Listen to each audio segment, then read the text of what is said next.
The 4 partners within the EARP have been working towards excellence in training really for the last decade. One of the signatory factors behind the development of this programme was our wish as a set of associations to approach the European Union and finally get a designation for relocation services. Well, we started to look at this 3 years ago, I believe, and the idea was to be able to go to the EU and get the recognition as an industry. Also, we felt that we needed to produce something that was of a fixed syllabus, not just random pieces of training, but to actually do something that would be a standard for the industry. The European Academy of Relocation Professionals was going to set up a syllabus, and that is one of the essential elements to get a recognition of your trade.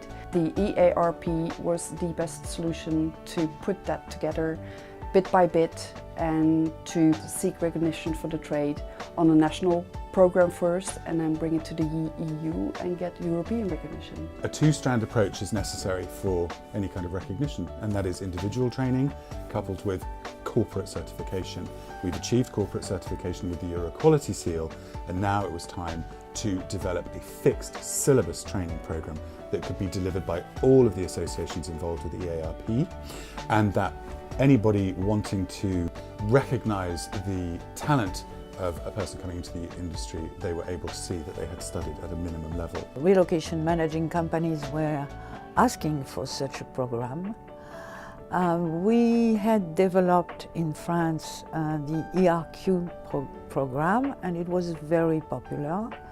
So we thought it would be a good point to develop a new program. The difference between the Managing International Mobility Programme and the European Relocation Qualification, the ERQ 1, 2, 3 and the Fellowship designation that already exists within EARP is ERQ is not syllabus specific. This Managing International Mobility Programme is a set syllabus run across 4 days, focusing on 4 specific areas of our industry. We thought that a program recognized by a European body will be well accepted by HR people, by corporates who are our clients. We've chosen to focus on 4 individual topics. The first day will cover the mobility industry and context, and that's being delivered and developed by Anne-Claude Lambelet, who has extraordinary experience within our industry. She has focused in this module on operational specifics within our industry, both in terms of supply chain and outsourcing, but also more broadly in terms of relationships between the stakeholders, HR, RMC and DSP. So I developed a module on context for mobility as the foundation stone for the 4-day program. We've actually worked very hard with this 4-day program to actually take DSPs who are details-oriented people and tend to be focused on the trees in the forest to another level, so that they get a global view of what the whole relocation industry is about. So it's not just the nuts and bolts of the various parts that make up what destination services are all about.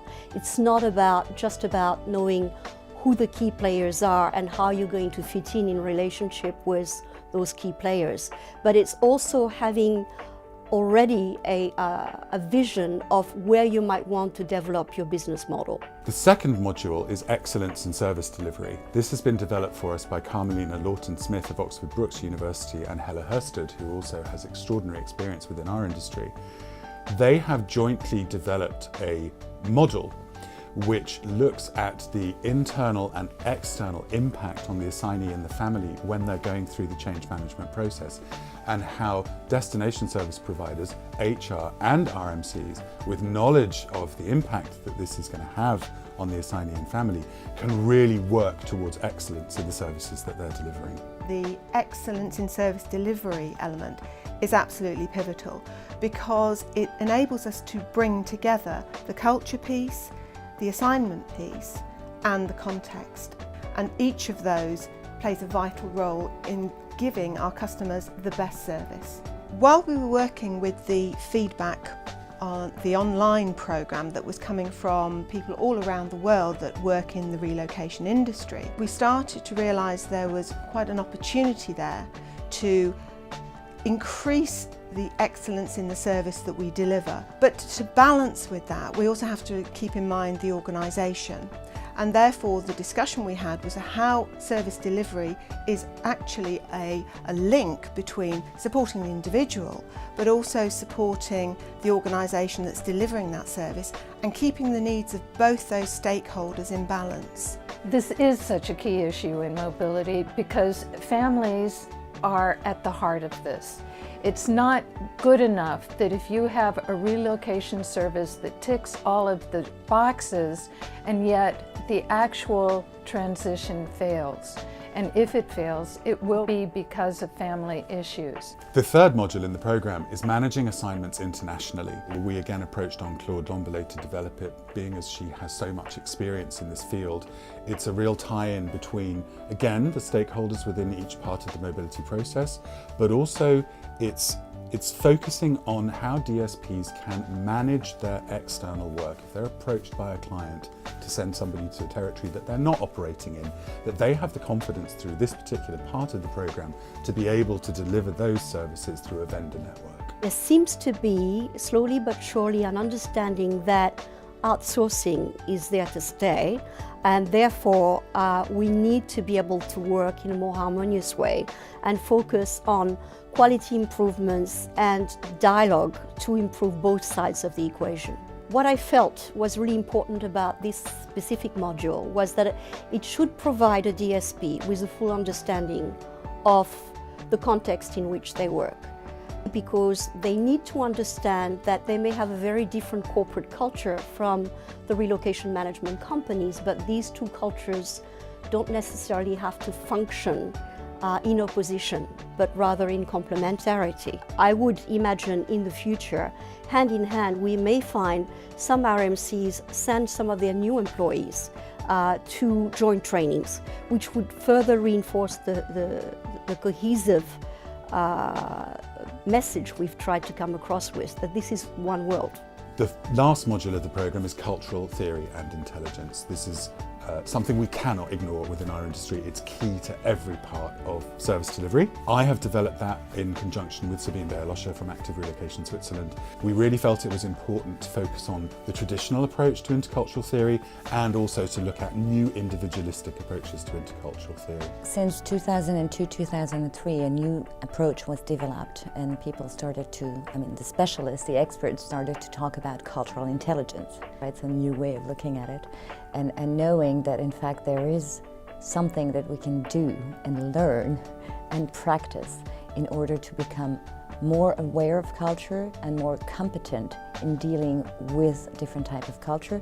I think it's really important that culture is integrated in the MIM program, because we are dealing as destination service provider every day with different type of culture, with different type of individuals. Understanding what culture is about helps us better communicate and behave with different type of culture and help us assist our client to be better integrated in the new culture they should be integrated in. One of the things that we as a board wanted to ensure was that the Managing International Mobility programme was cost effective, and as such it has been developed to be delivered face-to-face and also online. In practice, this means that 2 out of the 4 modules will be delivered face-to-face and the other 2 will be delivered online. However, it is possible for all 4 to be delivered face-to-face if that is required. The programme can be delivered by each of the stakeholders within EARP. That's EuRA, ARP, SNPRM, ABRA, and in Switzerland, SARA. One of the great advantages of this is, although the programme and the syllabus is standardised, it allows for local interpretations for specific markets. We decided that the programme should be a little bit flexible to be adapted to the specificities of each country. For example, in my country, we have a lot of companies doing domestic mobility. So we know that while keeping the fixed syllabus, we will be able to adapt a little bit to our country. I decided to put my staff through the Excellence in Service Delivery module in order to give them the right foundation in their everyday work with expats coming to Sweden and Swedes going abroad. Well, the feedback that I got from my staff after this training was excellent. They're happy, they felt that we were on the right track. The idea is really to give them a chance to not only get better at what they do, but also understand where it fits into the big picture. This is really, really interesting to do, and I think after 3 years, it's ready to be launched, and we're really looking forward to the results.